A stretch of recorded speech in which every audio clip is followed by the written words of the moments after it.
CP Radhakrishnan अगले उपराष्ट्रपति होंगे, ये लगभग लगभग तय है। लेकिन सवाल ये उठता है कि जब इसका ये तय ही था, जो आंकड़ा है, जो अंक गणित है, जो जो लोकसभा राज्यसभा का जो पूरा गणित है, उससे ये साफ है कि जो एनडीए का उम्मीदवार है वही जीतेगा।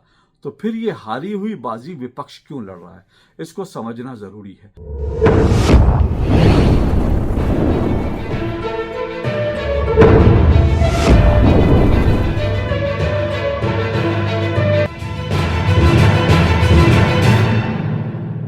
तो चलिए, अब ये तय हो गया कि भारत का अगला उपराष्ट्रपति कौन होगा। इसका फैसला चुनाव से होगा, इसका फैसला मतदान से होगा। आमतौर पर उपराष्ट्रपति को सर्वसम्मति से चुन लिया जाता है, लेकिन आजाद भारत में ये तीसरा मौका होगा जब उपराष्ट्रपति पद के लिए मतदान होगा और फैसला मतदान से होगा, चुनाव से होगा। इससे पहले बीजेपी ने एनडीए के उम्मीदवार के तौर पर सीपी राधाकृष्णन के नाम का ऐलान किया। सीपी राधाकृष्णन, जो इस वक्त महाराष्ट्र के गवर्नर हैं, उनके नाम का ऐलान किया गया और उनके नाम के ऐलान के साथ ही प्रधानमंत्री ने और बीजेपी की तरफ से, एनडीए की तरफ से तमाम पॉलिटिकल पार्टियों को यह संदेश देने की कोशिश की कि सब लोग कंसेंसस जो है बना ले, सब लोग सहमति बना ले सीपी राधाकृष्णन के नाम पर, ताकि चुनाव ना हो। लेकिन मंगलवार को कांग्रेस की तरफ से, और कांग्रेस की तरफ से नहीं कहना चाहिए, ऐलान कांग्रेस ने किया, लेकिन समूचे विपक्ष ने, भाजपा और एनडीए विरोधी जितना विपक्ष है, उस सब ने मिलकर के एक नए नाम का ऐलान कर दिया और कहा कि हम सीपी राधाकृष्णन को समर्थन नहीं देंगे, यह हमारे लिए वैचारिक लड़ाई है, और बी सुदर्शन रेड्डी को उपराष्ट्रपति पद का अपना उम्मीदवार घोषित कर दिया। अब ये बड़ा इंटरेस्टिंग चुनाव होने वाला है, इसलिए क्योंकि जैसा मैंने कहा कि आमतौर पर उपराष्ट्रपति पद के लिए सर्वसम्मति बन जाती है, लेकिन तीसरी बार होगा कि यहां पर उपराष्ट्रपति पद के लिए चुनाव होंगे। हालांकि एक विंडो अभी खुली हुई है, खुली इस सेंस में है कि हो सकता है, बहुत संभव है कि नाम वापसी के दिन जो है कोई कैंडिडेट क्या, विपक्ष का कैंडिडेट नाम वापस ले ले, तो फिर चुनाव टल सकते हैं। लेकिन ऐसा होने वाला नहीं है।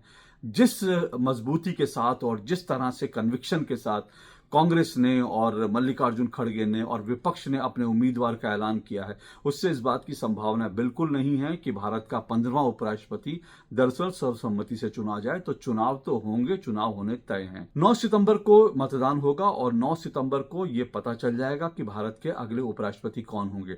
हालांकि जो अंक गणित है ना, जो गणित है पूरा का पूरा लोकसभा का और राज्यसभा का, क्योंकि उपराष्ट्रपति पद के चुनाव में लोकसभा और राज्यसभा के जो सांसद होते हैं वो मतदान करते हैं, तो जो लोकसभा और राज्यसभा का अगर आंकड़े देखेंगे ना, उस हिसाब से जो एनडीए के, जो बीजेपी के उम्मीदवार हैं सीपी राधाकृष्णन, उनका अगला उपराष्ट्रपति बनना तय है।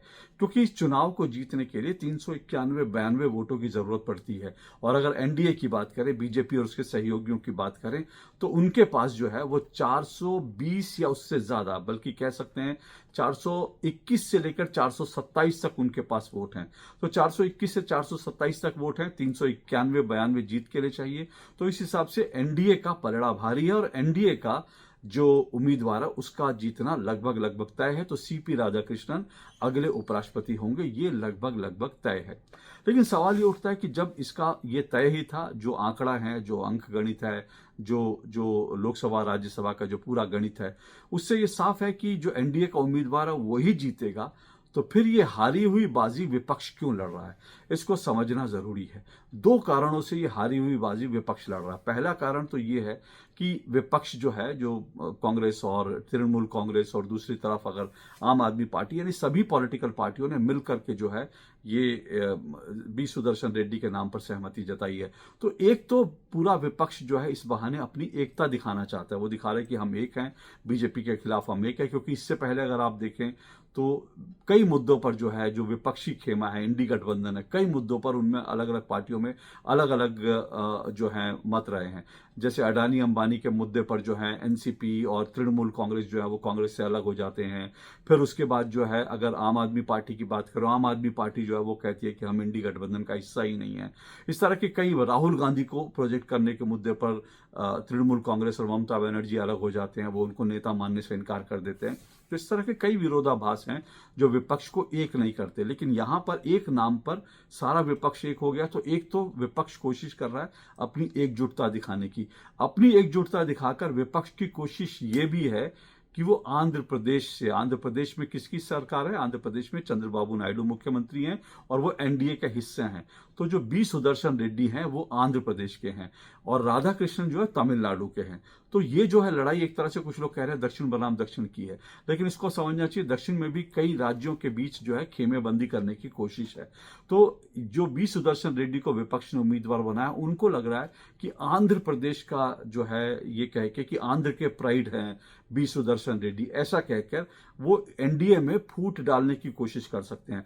जिस दिन से चुनाव नतीजे आए थे, 2024 के नतीजे आए थे और बीजेपी जो है उसको पूरा बहुमत नहीं मिला था, 200 जो है 40 पर 242 पर सिमट गई थी बीजेपी। उसके बाद से कांग्रेस और विपक्षी गठबंधन ये कोशिश कर रहा है कि चंद्रबाबू नायडू को या फिर नीतीश कुमार को तोड़ लिया जाए ताकि इस सरकार को गिराया जा सके। तो एक बार फिर वो कोशिश की जा रही है, एक बार फिर वो कोशिश ये है कि भाई किसी तरह से अगर आंध्र प्रदेश से चंद्रबाबू नायडू जो है आंध्र के प्राइड के नाम पर जो है अगर बी सुदर्शन रेड्डी के पक्ष में आ जाए तो सरकार को कमजोर किया जा सकता है, सरकार को हिलाया जा सकता है। जगदीप धनखड़ के माध्यम से भी ये कोशिश हुई थी, उसका मैं जिक्र नहीं करूंगा, वो राजनीति एक बड़ी गहरी राजनीति है, लेकिन उस राजनीति को छोड़ दीजिए। तो कुल मिलाकर विपक्ष इस तरह की मैसेज देने की कोशिश कर रहा है। कामयाब होगा इसकी गुंजाइश बिल्कुल नहीं है, क्योंकि बीजेपी और नरेंद्र मोदी, अमित शाह वो ज्यादा अच्छी तरह से मैनेज कर लेते हैं। तो वो चंद्रबाबू नायडू के पास कोई कारण नहीं है कि वो एनडीए छोड़ करके जो है विपक्षी खेमे में, विपक्षी गठबंधन में जाएं। तो यहां सवाल ये उठता है कि आखिर क्या कारण है कि ये सब कुछ जानते हुए, अपनी तय हार देखते हुए विपक्ष ने जो है ये पासा जो है फेंका है, बी सुदर्शन रेड्डी को आगे कर दिया है। देखिए इसके पीछे जो मल्लिकार्जुन खड़गे ने कारण बताया और बाकी जो पॉलिटिकल पार्टी है जिसमें आम आदमी पार्टी है, वो है, बाकी तमाम पार्टी है, जो कारण बता रही है वो कह रही है कि ये वैचारिक लड़ाई है, ये वैचारिक लड़ाई है, इसलिए हम लड़ रहे हैं। ये संविधान में तो खैर कुछ नहीं होता, लेकिन वैचारिक लड़ाई है। तो वैचारिक लड़ाई किसके खिलाफ है? वैचारिक लड़ाई आरएसएस के खिलाफ है, संघ के खिलाफ है। क्योंकि ये जो सीपी राधाकृष्णन हैं उनका संबंध संघ से रहा है, वो आरएसएस के प्रचारक रहे हैं, लेकिन बीजेपी के 2 बार सांसद रहे, जनसंघ के जमाने से साथ में हैं, यानी उनका बैकग्राउंड जो है वो आरएसएस का है, जनसंघ के हैं, फिर बीजेपी, यानी खाटी एक तरह से कह सकते हैं संघ का उनका बैकग्राउंड है। और इसीलिए संघ के बैकग्राउंड के आदमी को कैसे सपोर्ट कर सकता है विपक्ष जो है संघ को लेकर? तो वो लगातार गाली गलौज करते हैं संघ को, तो वो पता नहीं क्या क्या बोलते हैं। राहुल गांधी तो संघ के नाम पर जो है बिल्कुल बिदक जाते हैं और वो कहते हैं कि संघ को वो खत्म कर देना चाहते हैं, संघ को लेकर क्या क्या वो नहीं कहते। तो असली लड़ाई इसलिए है क्योंकि दरअसल सीपी राधाकृष्णन, उनका बैकग्राउंड संघ से है, आरएसएस से है, और इसीलिए मल्लिकार्जुन खड़गे कह रहे हैं कि ये वैचारिक लड़ाई है। लेकिन अगर उपराष्ट्रपति का ये चुनाव, जैसा कि मल्लिकार्जुन खड़गे कह रहे हैं, मल्लिकार्जुन खड़गे के लिए, राहुल गांधी के लिए, लालू यादव के लिए, तेजस्वी यादव के लिए, अखिलेश यादव के लिए, अरविंद केजरीवाल के लिए, ममता बनर्जी के लिए और साथ साथ स्टालिन के लिए, इन तमाम नेताओं के लिए अगर उपराष्ट्रपति का चुनाव वास्तव में विचारधारा की लड़ाई है और वो भी आरएसएस से विचारधारा की लड़ाई है, तो समझ लीजिए कि ये पूरा विपक्षी कुनबा आरएसएस से विचारधारा की लड़ाई पहले ही हार चुका है। आप कहेंगे कैसे? चुनाव तो अभी होना है, तो चुनाव का नतीजा मैं आपको बता चुका हूं। लेकिन जब मैं ये कह रहा हूं कि पूरा विपक्ष अगर आरएसएस से इसको, क्योंकि जो राधा कृष्णन है वो आरएसएस से है, इसलिए वो आरएसएस के कैंडिडेट को हराना चाहते हैं और इसलिए वो लड़ाई लड़ना चाहते हैं, क्योंकि वो मैसेज दिखाना चाहते हैं कि वो आरएसएस को हराने के लिए लड़ रहे हैं। तो फिर ये तय जानिए कि विपक्ष आरएसएस से ये लड़ाई पहले ही हार चुका है, क्योंकि 2 कारण इसमें प्रमुख है। पहला कारण ये कि दरअसल इस उपराष्ट्रपति चुनाव का फैसला बिल्कुल तय है। तो उपराष्ट्रपति का जो चुनाव होगा उसमें राष्ट्रीय स्वयंसेवक संघ के प्रचारक रह चुके और जनसंघ के और साथ साथ बीजेपी के सीपी राधाकृष्णन उपराष्ट्रपति बनेंगे, चुनाव जीतेंगे, ये तय है। तो आप लड़ाई वैसे ही हार गए। लेकिन अब आप सोचिए इस चुनाव के बाद क्या होगा। जब सीपी राधाकृष्णन भारत के उपराष्ट्रपति बन जाएंगे तब क्या होगा? तब भारत की राष्ट्रपति द्रौपदी मुर्मू, उनका संघ से सीधा संबंध है।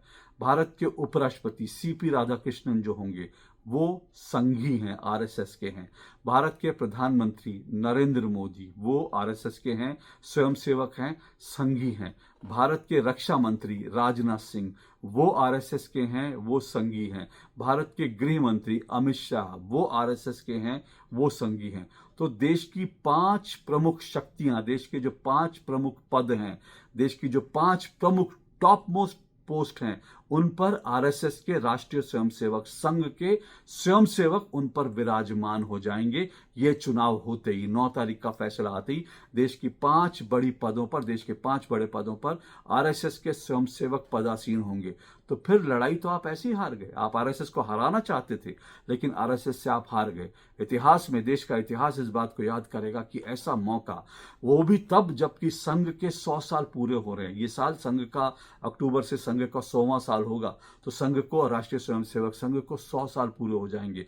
और वो संगठन जो 100 साल पहले शुरू हुआ था, 100 साल बाद देश के तमाम प्रमुख पदों पर, मैंने आपको 5 प्रमुख पद गिनाए हैं, इसके अलावा अगर मैं मंत्रियों को, राज्यपालों को गिनाना शुरू कर दूं तो इसकी गिनती जो है कहीं जाकर रुकेगी। इसकी कल्पना करना जो है कल्पना से परे है।